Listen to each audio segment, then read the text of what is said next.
আওয়ামী লীগের দোসর হিসাবে ৪৪ আমলার তালিকা প্রকাশ। ঢাকা থেকে উড্ডয়নের পরপরই বিমানে আগুন। সাবেক এমপি সাতক্ষীরার সেজতি গ্রেপ্তার। দুর্নীতির গন্ধ পেলেই দুদক অ্যাকশনে।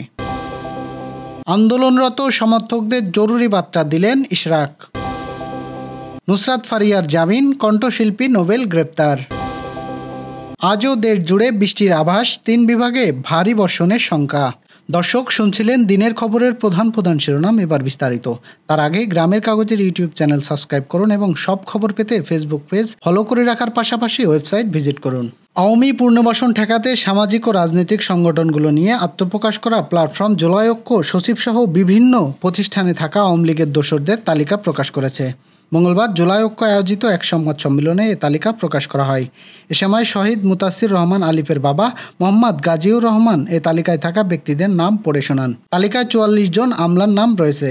তারা হলেন প্রাণী সম্পদ মন্ত্রণালয়ের সচিব নাজমুল আহসান, পরিবেশ ও বন ও জলবায়ু পরিবর্তন মন্ত্রণালয়ের সচিব ফারহানা আহমেদ, কৃষি মন্ত্রণালয়ের সচিব এনায়েতুল্লাহ মিয়া, ভূমি আপেল বোর্ডের সচিব ইব্রাহিম, আর্থিক প্রতিষ্ঠান বিভাগের সচিব নাজমা মোবারক, ডাক ও টেলিযোগাযোগ বিভাগের সচিব মুশফিকুর রহমান, অভ্যন্তরীণ সম্পদ বিভাগের সচিব আব্দুর রহমান খান, অর্থ বিভাগের সচিব খায়রুজ্জামান মজুমদার, বাংলাদেশ পরিকল্পনা কমিশনের সদস্য রুহুল আমিন, দুর্নীতি দমন কমিশন সচিব খোরশেদা ইয়াসমিন, বাংলাদেশ পেট্রোলিয়াম কর্পোরেশনের চেয়ারম্যান আমিনুর আহসান, বিপিএসটিসি রেক্টর সচিব সাইদ মাহবুব খান, বিজ্ঞান ও প্রযুক্তি সচিব মুকাব্বের, স্বাস্থ্য সেবা বিভাগের সচিব সাইদুর রহমান, জাতীয় উন্নয়ন প্রশাসন একাডেমির রেক্টর সচিব doctor Shahidullah, Bangladesh civil service প্রশাসন একাডেমির সচিব ওমর ফারুক, শ্রম মন্ত্রণালয়ের সচিব AHM শফিকুজ্জামান, জাতীয় দক্ষতা উন্নয়ন কর্তৃপক্ষের নির্বাহী চেয়ারম্যান নাসারন আফরোজ, বীমা উন্নয়ন ও নিয়ন্ত্রণ কর্তৃপক্ষের চেয়ারম্যান মোহাম্মদ জয়নুল বারী,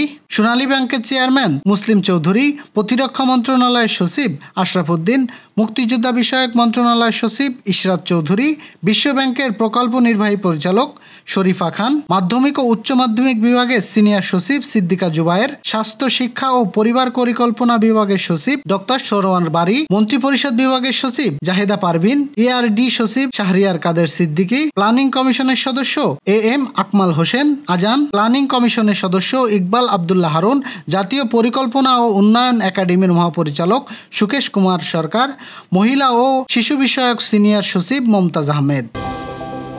ঢাকায় হযরত শাহজালাল আন্তর্জাতিক বিমানবন্দর থেকে ২৯০ জন যাত্রী নিয়ে উড্ডয়নের পরপরই টার্কিশ এয়ারলাইনের একটি বিমানের ইঞ্জিনে আগুন ধরে যাওয়ার ঘটনা ঘটেছে। মঙ্গলবার সকাল ৭টার দিকে এ ঘটনা ঘটে। জানা গেছে, টার্কিশ এয়ারলাইন্সটিকে ৭১৩ ফ্লাইটে হযরত শাহজালাল আন্তর্জাতিক বিমানবন্দর থেকে সকাল ৭টার দিকে ২৯০ জন যাত্রী নিয়ে তুরস্কের অ্যাম্বুলুসের উদ্দেশ্যে রওনা দেন। উড্ডয়নের ১৫ মিনিটের মাথায় পাইলটের একটি ইঞ্জিনে স্পক দেখতে পান। পরে তিনি দ্রুত অবতরণের সিদ্ধান্ত নেন।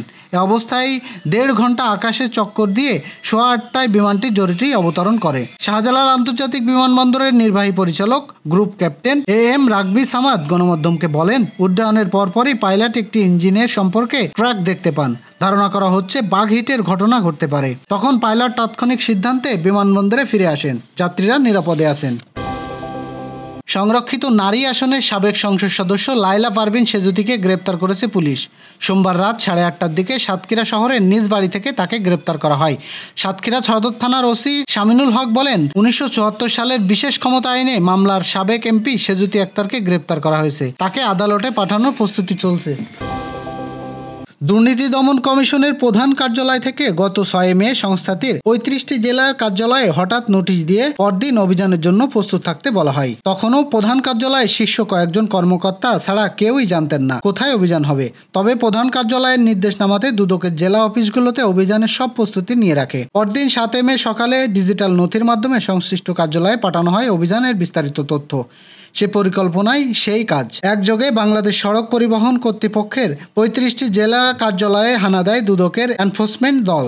এর আগে একই কায়দায় গত ২৯শে এপ্রিল সকালে দিনব্যাপী স্থানীয় সরকার প্রকৌশলী অধিদপ্তরের প্রধান কার্যালয় সহ ৩৬টি কার্যালয়ে অভিযান চালায় দুদক। তারও আগে ১৬ এপ্রিল একযোগে অভিযান পরিচালনা করা হয় দেশের ৩৫টি সাব রেজিস্ট্রি অফিসে। শুধু এই ৩টি সিরিজ অভিযানই নয়, দুদক চেয়ারম্যান ডক্টর মোহাম্মদ আব্দুল মোমেন এর নেতৃত্বে নতুন কমিশনের দায়িত্ব নেওয়া মাত্র ৪.৫ মাসে বাংলাদেশ ক্রিকেট বোর্ড BCB ও ৩৫৯টি অভিযান চালিয়েছে দুর্নীতি দমন কমিশন। এসব অভিযানের প্রায় সবই হয়েছে সফল। ইশরাক হোসেনকে মেয়র হিসেবে শপথ পাঠ করানোর দাবিতে নগর ভবনে আজও আন্দোলন করছে তার সমর্থকরা। এ নিয়ে টানা 6 দিন বিক্ষোভসহ বিভিন্ন কর্মসূচি পালন করছে তারা। এতে বিএনপির বিভিন্ন অঙ্গ ও সহযোগী সংগঠনের নেতাকর্মীরাও বিক্ষোভে অংশ নেন। আন্দোলনকারীরা সমর্থকদের জন্য একটি জরুরি বার্তা দিয়েছেন ইশরাক হোসেন। মঙ্গলবার সকালে তিনি তার ভেরিফাইড ফেসবুক পেজে একটি পোস্টে আন্দোলনে অন্য কোনো রাজনৈতিক দলের নেতাকর্মীদের অসম্মান থেকে বিরত থাকার নির্দেশনা দেন। ফেসবুক পোস্টে ইশরাক হোসেন বলেন, আমি আন্দোলনরত ঢাকার দক্ষিণ সিটি কর্পোরেশনের জনগণ ও ভোটারদের বিশেষভাবে অনুরোধ জানাচ্ছি, ফ্যাসিস্ট হাসিনা ও তার দোসরদের বাদে অন্য কোনো রাজনৈতিক দলের নেতাদের বিরুদ্ধে যত ক্ষোভ থাকুক না কেন, আমরা তাদের অসম্মান হয় এমন কোনো কিছু করা থেকে শতভাগ বিরত থাকি। আমরা সমালোচনা করি, রাজনৈতিক বক্তব্যের মধ্য দিয়ে তাদের সতর্ক করি, তাদের ভুল ধরিয়ে দেই, কিন্তু অবশ্যই ভাষাগত শিষ্টাচার মেনে। বৈষম্যবিরোধী ছাত্র আন্দোলনের কেন্দ্রিক রাজনীতির ভাটারা থানার হত্যা চেষ্টা মামলায় গ্রেপ্তার ঢাকায়া সিনেমার আলোচিত নায়িকা নুসরাত ফারিয়ার জামিন মঞ্জুর করেছে আদালত। মঙ্গলবার ঢাকার চিফ মেট্রোপলিটন ম্যাজিস্ট্রেট আদালতের বিচারক মুস্তাফিজুর রহমান আসামিপক্ষের আবেদনের পরিপ্রেক্ষিতে তার জামিন মঞ্জুর করে। আসামিপক্ষের আইনজীবী ব্যারিস্টার মোহাম্মদ ইফতেখার হোসেন বিষয়টি নিশ্চিত করেন। এদিকে নারী নির্যাতন মামলায় গায়ক মাইনুল হাসান নোবেলকে গ্রেপ্তার করেছে ডেমরা থানা পুলিশ। ডেমরা শাহরিয়ার আমতলার নিজ বাসা থেকে তাকে গ্রেপ্তার করা হয়েছে। আজ মঙ্গলবার দুপুরে নোবেলকে আদালতে পাঠাবে পুলিশ। মঙ্গলবার ঢাকা মেট্রোপলিটন পুলিশের মিডিয়া অ্যান্ড পাবলিক রিজলিউশন উপবিভাগের উপপুলিশ কমিশনার মোহাম্মদ আবু তালিবুর রহমানের এক খুদে বার্তায় এ তথ্য নিশ্চিত করেন। দেশের সব বিভাগে আজ বজ্রসহ বৃষ্টি ঝরতে পারে বলে আভাস দিয়েছে আবহাওয়া অধিদপ্তর। সেই সঙ্গে 3 বিভাগে কোথাও কোথাও ভারী বর্ষণ হতে পারে বলে আশঙ্কা করছে সংস্থাটি। সকাল 9টা থেকে পরবর্তী 120 ঘন্টার জন্য দেওয়া পূর্বাভাসে এ তথ্য দেওয়া হয়েছে। এতে বলা হয়েছে, লঘুচাপ বহিঃশন্ত পশ্চিমবঙ্গ থেকে বাংলাদেশের দক্ষিণ পশ্চিমাঞ্চল হয়ে উত্তর বঙ্গোপসাগর বিস্তৃত হয়ে রংপুর, ময়মনসিংহ, সিলেট বিভাগে অনেক জায়গায়, রাজশাহী ও ঢাকা বিভাগের কিছু কিছু জায়গা এবং খুলনা, বরিশাল ও চট্টগ্রাম বিভাগের 2-1 জায়গায় অস্থায়ী দমকা হাওয়াসহ বিদ্যুৎ চমকানো বা হালকা থেকে মাঝারি ধরনের বৃষ্টি, বজ্রপাত বৃষ্টি হতে পারে। সেই সঙ্গে রংপুর, ময়মনসিংহ, সিলেট বিভাগে কোথাও কোথাও মাঝারি ধরনের ভারী থেকে ভারী বর্ষণ হতে পারে। এছাড়া সারা দেশে দিন ও রাতের তাপমাত্রা প্রায় অপরিবর্তিত থাকতে পারে। এই ছিল দুপুরের আয়োজন। এতক্ষণ সাথে থাকার জন্য ধন্যবাদ।